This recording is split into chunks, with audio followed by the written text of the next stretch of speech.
At the start of year 11, I achieved a grade 3 in my GCSE English Literature exam.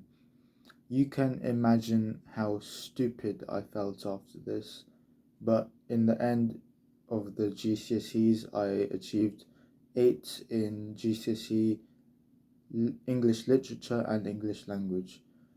This was the biggest jump I have made for any subject I have ever done, and I'm going to tell you how.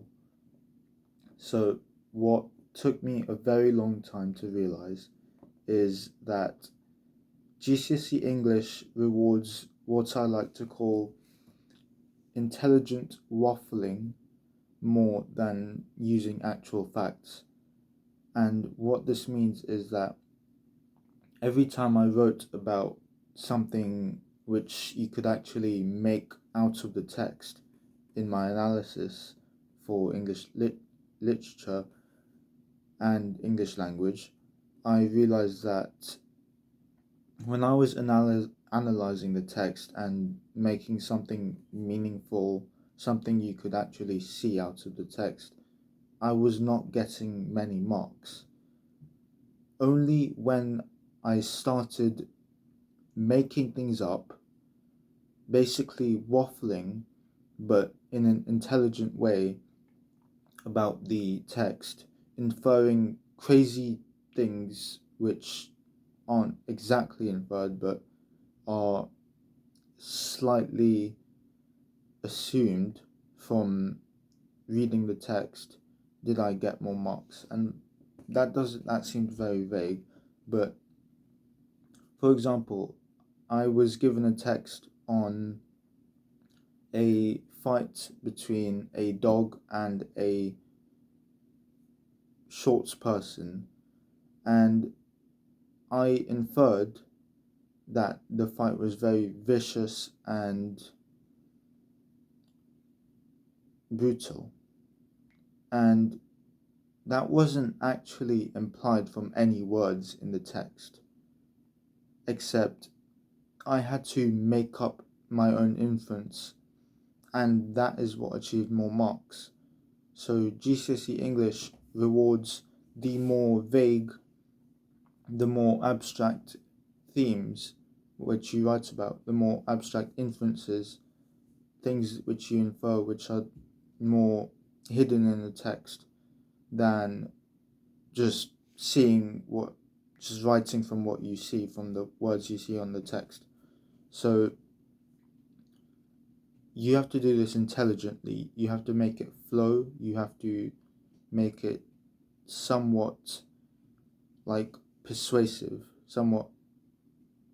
It makes you seem like a professional the way you're writing it because it flows, and also it makes sense if you read it because it's persuasive, and this makes you seem kind of professional in the way you come across in your analysis and your essays. So another thing I found very useful was examining GCSE mark schemes and examiner reports.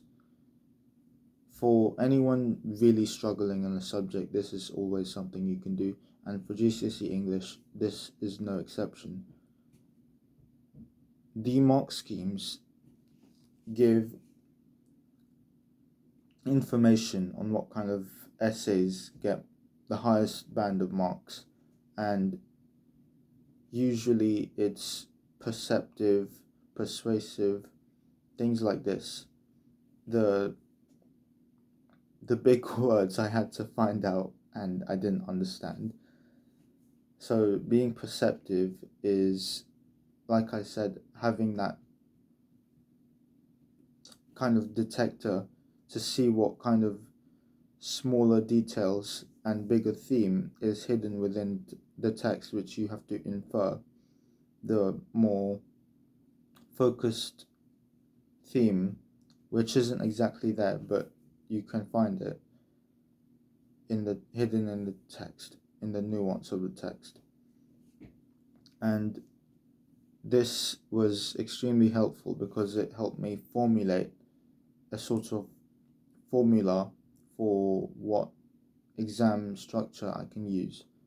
And another thing which was very helpful was Mr. Everything English, of course, the YouTube channel, as you know, no one else was there to help me. I had to go and watch all the other YouTube sources myself.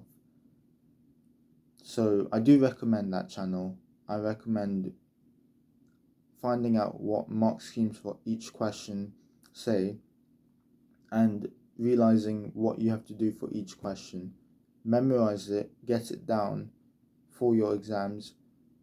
Know in your mind exactly how you're going to write for each question going into that exam hall for your GCSEs, and this will, of course, make you perform better.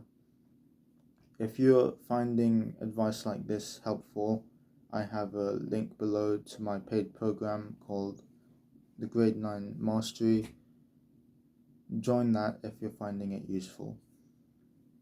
And another thing I had to realize for GCSE English was that I was not analysing my evidence enough.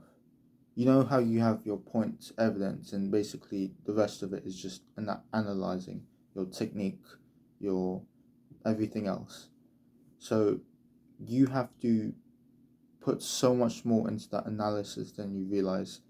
You could be analysing more in your essays than you are right now, and you don't realise it. So for analysis, you might think that it's just an extra part of the essay, but what you have to realize is that makes up the bulk of your essay.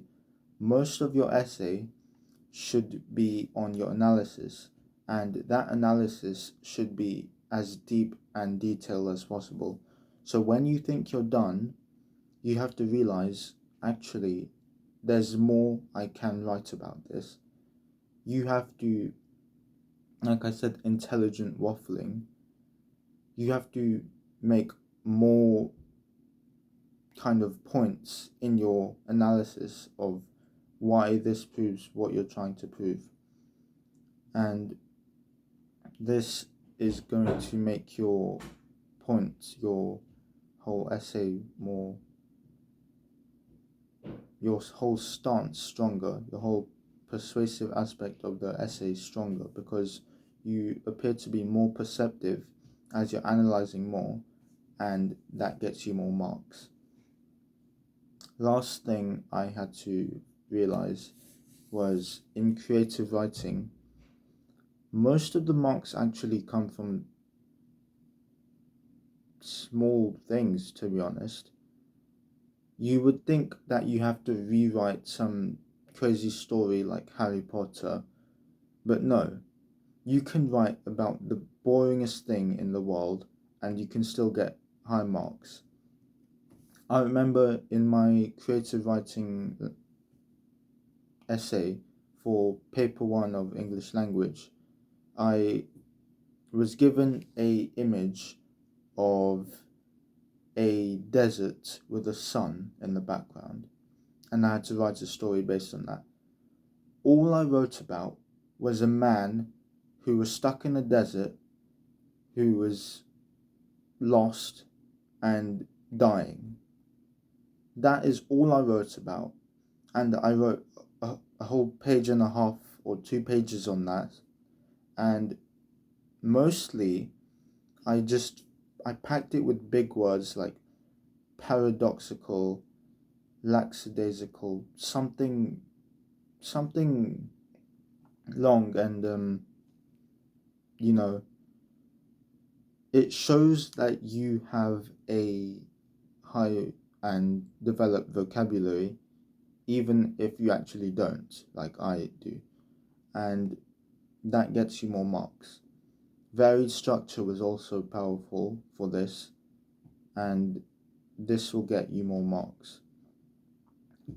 Ideally, you want to find out everything you need for GCSE creative writings, and this is not it. There are more things you can do, but I'm not an expert on GCSE English, as you know, I hated it completely and I wanted nothing to do with trying to get a 9 in English because I hated it so much.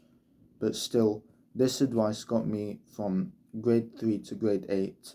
These are the main 3 things which helped me, and hopefully they can help you too.